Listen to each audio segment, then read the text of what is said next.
Sebenarnya di surat Al-Furqan Allah Ta'ala jelaskan wa ibadur rahman, termasuk ciri hamba Allah yang bersifat ar-Rahman itu ciri yang pertama alladzina yamshuna 'alal ardi hauna. Orang yang ketika berjalan di atas bumi itu dengan tenang. Tenang itu tenangnya seperti itu. Itu takwa. Itu takwa. Makanya puasa ini melatih diri kita untuk meningkatkan takwa kita.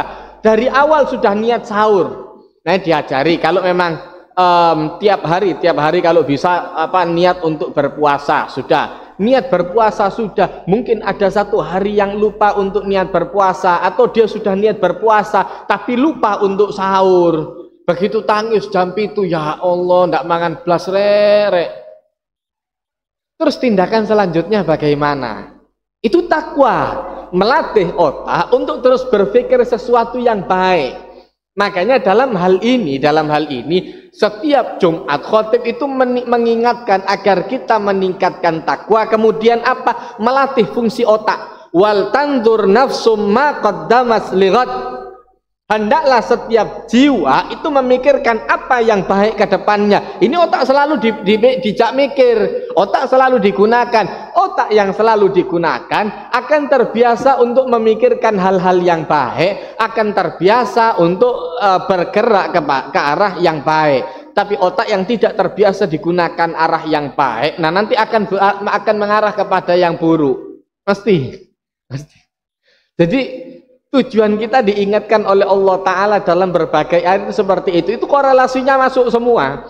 Jadi makna takwa ini sangat luas sekali, termasuk dalam kita bertindak mengenai ucapan kita, mengenai keseharian kita. Ini semua dipikir. Di sana yang Allah Ta'ala ajarkan la'allakum tattaqun.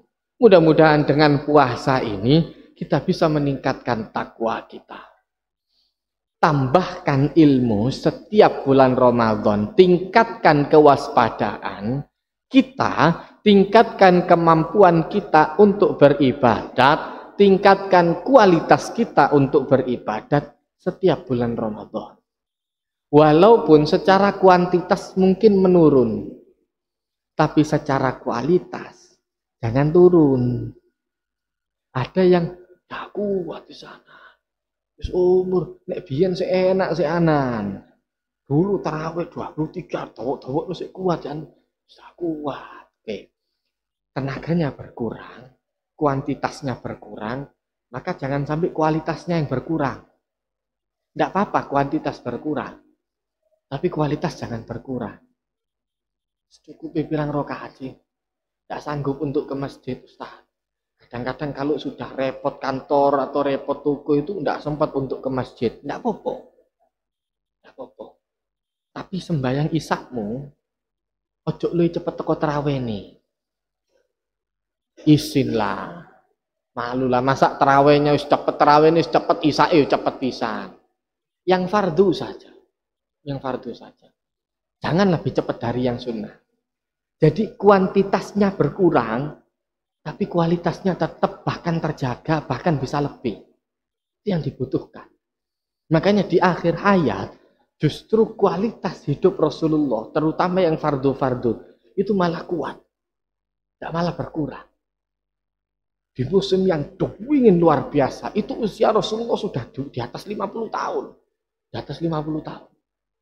Lutut Siti Aisyah itu sudah bertemu dengan kakinya Rasulullah. Dingin luar biasa. Itu tetap Rasulullah izin. Ya Aisyah, wahai Siti Aisyah, dari ini izinkan saya untuk bertemu dengan Tuhan saya. Waduh. Kuantitasnya mungkin bisa berkurang, tapi kualitasnya tetap bahkan lebih. Makanya ini yang dikagumi oleh Siti Aisyah dari pribadi Rasul Shallallahu Alaihi Wasallam. Allah Taala cerita dalam Al-Quran, Rasulullah yang mengamalkan, yang memberikan contoh kepada kita Rasulullah. Ya apa sih? La'allakum tattaqun seperti apa? Apa yang bisa kita tingkatkan dalam ibadat kita? Apa yang bisa kita tingkatkan dalam sholat kita, dalam puasa kita? Oh, puasa yang kemarin saya mungkin sakit ini. Puasa yang sekarang saya kebetulan tidak sakit. Berarti saya harus meningkatkan sesuatu yang lebih, cari ilmu yang banyak. Cari sesuatu yang bisa kita kuatkan untuk meningkatkan takwa kita. Jadi inilah makna Ramadan, inilah makna takwa.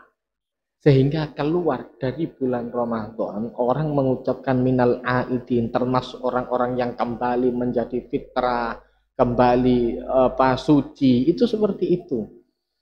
Seperti bayi yang baru lahir tanpa noda dan dosa. Apa mungkin tanpa noda dan dosa? Enggak, tapi amalnya lebih tinggi dibandingkan dosanya. Balik maning, sorong. Bisa, ada yang bisa. Tapi kan semua tetap ada hisabnya, ada hitungannya. Nah, bagaimana cara mengatasi dosa-dosa ini tadi? Rasulullah mengajarkan wa'ad bi'as-sayyi'atal hasanata tamhuha, ikuti setelah perbuatan buruk itu ikuti dengan perbuatan baik. Perbuatan baik ini bisa menghapuskan dosa perbuatan buruk. Apakah tulisan perbuatan buruknya hilang? Ada perbedaan pendapat. Ada pendapat yang paling kuat mengatakan bahwa perbuatan dosa kita itu tetap akan tertulis, tapi tidak akan ada bobotnya. Makanya ada terima suratan amal, kemudian ada hisab. Ya kan? Di hisab kemudian ada mizan, nanti di mizan ditimbang. Nah, ketika ditimbang itu kelihatan mana yang amalnya hanya tertulis saja, mana yang amal tertulis dan memiliki bobot. Itu beda-beda. Ada yang tertulis dan memiliki bobot, ada yang hanya tertulis saja tanpa memiliki bobot. Nah, bisa jadi dosa-dosa ini tadi hanya memiliki tulisan saja, biar ingat saja itu loh, biar waktu dia ada di dunia perbuatan dosa ini semua yang dilakukan. Nah, tapi ketika di bulan Ramadan dia berusaha untuk memperbaiki semua kesalahan-kesalahannya. Dia ternyata ada yang ngejak tukaran di jalan, ada yang ngisui di jalan, dia sabar karena dia puasa. Ternyata ketika dia akan berangkat ke masjid, ada godaan, mungkin dia sakit, tapi dia tetap paksakan untuk ke masjid, itu menghapuskan dosa. Ternyata ketika ada di masjid, bagi-bagi jajan, dia tidak oleh jajan, terus dia sabar, nambah pahala, busek dosa. Lu enak kan? Jadi hal-hal yang seperti ini yang kita kira bahwa di bulan Ramadan kita tidak dapat apa-apa, pakai tum-tum jajan tidak oleh terus wae iki. Loh, justru itu yang justru bernilai besar di hadapan Allah Taala. Di saat dia ikut jadi panitia bagi-bagi takjil, ngedum. Iki panitia ini kabar her kabeh, tadi tidak ono sing ngerti. Jajan nang mburi iki diringkesi nang ngarep kabeh. Sehingga sampai akhir justru panitianya ndak dapat. Atau panitianya kurang. Lho panitiane kurang ya apa? Ya aku tak mangan di omah wae. Dia sabar nunggu sampai pulang ke rumah. Lho iku tauhid, itu menghapus dosa. Itu menambahkan derajat pahalanya ketika puasa. Ini yang kemudian diceritakan oleh Allah Ta'ala, wa yu'thiruna ala anfusihim walau kana bihim khosos. Mereka mampu untuk mengutamakan orang lain walaupun mereka sendiri belum dapat, walaupun dia sendiri dalam kondisi membutuhkan.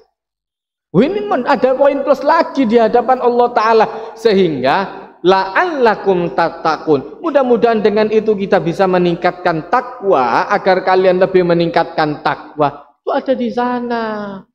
Sehingga takwa itu bukan hanya sebagai slogan, tapi sebagai tindakan yang kita perbuat sehari-hari, menjaga ucapan, menjaga makanan. Inilah la'allakum tattaqun. Sehingga umat Islam yang baik, kata Rasulullah, bagaimana al-mu'minul qawi, orang mukmin yang kuat itu lebih dicintai oleh Allah Ta'ala daripada orang mukmin yang lemah. Bagaimana menjadi mukmin yang kuat? Dengan menjaga makanan. Kalau makannya tidak terjaga, bagaimana dia akan kuat? Sing dipangan sembarang kali blang. Akhirnya makannya tidak terjaga. Begitu sakit, bagaimana dia akan menolong agama Allah? Biasa iso wong iki berangkat nang masjid, saiki ndak iso. Biasa iso wong iki nyumbang nang masjid, saiki ndak iso. Biasanya orang ini ikut kegiatan-kegiatan di masjid, sekarang ndak bisa. Karena sakit. Jadi menjaga kesehatan pula itu juga termasuk bagian daripada takwa. Sehingga menjaga segala sesuatu, kita ada di hutan. Ambil permisalan yang ada dari Sayyidina Umar tadi. Kita ada di hutan, apa kita sembarangan makan? Terus kabeh dipangan? Enggak. Yang dimakan itu adalah sesuatu yang dia teliti dulu. Kira-kira ini bisa dimakan apa enggak? Nendak keracunan mati temenan di tengah hutan. Mati sungguhan. Orang masuk ke hutan harus ada persiapan. Apa sih? Apa saja sih kira-kira yang mau bisa dimakan di hutan? Apa saja sih yang kira-kira cara untuk survive yang bisa dikonsumsi, yang tidak bisa dikonsumsi di sana itu apa saja? Lalu itu dipikir. Tentara-tentara yang akan diberangkatkan ke hutan untuk kegiatan survival itu dibekali dulu. Terus ujuk-ujuk guru daftar tentara. Wah, saya mau daftar tentara, langsung diuncalon nang hutan. Ndak ono ceritane. Dibekali dulu.